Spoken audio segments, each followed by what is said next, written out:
চলার রাস্তা এখন মাথা ব্যথার কারণ হয়ে দাঁড়িয়েছে মালদার চাঁচল ২ নম্বর ব্লকের বাসিন্দাদের।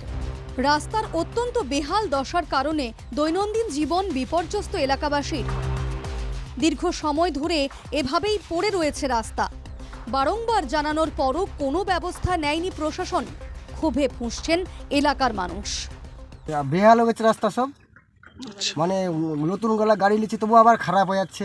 এখান থেকে কমসে কম মোটামুটি 15-16 কিলোমিটার হবে।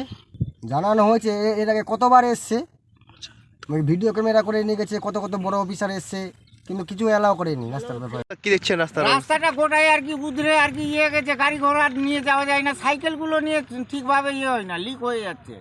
মালার, ধানগাড়া, বিশনপুর সব লোক আসে এই রাস্তা দিয়ে। ২ নম্বর ব্লক প্রশাসন কই আসছে, কখন আসছে আমরা তো দেখতেই পাচ্ছি না। আমরা চাইছি যে রাস্তাটা অতি শীঘ্রই তাড়াতাড়ি ভালো হোক। এই রাস্তা দিয়েই নিয়ে যেতে হয় প্রসূতি মায়েদের। অভিযোগ, শুধুমাত্র রাস্তার কারণে মৃত্যু পর্যন্ত হয় অনেকের।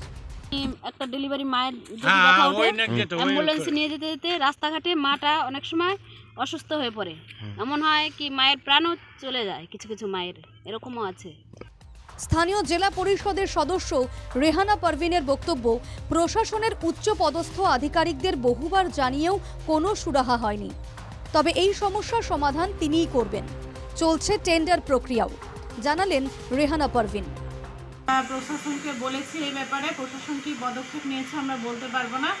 প্রায় 3 কিলোমিটার চাওয়া হয়েছিল জেলা পরিষদ থেকে, সেখানে এই রাস্তাটা আমি স্কিমটা ধরেছি। হ্যাঁ, আশাবাদী, আমি 100% আশাবাদী যে কাজ হবে।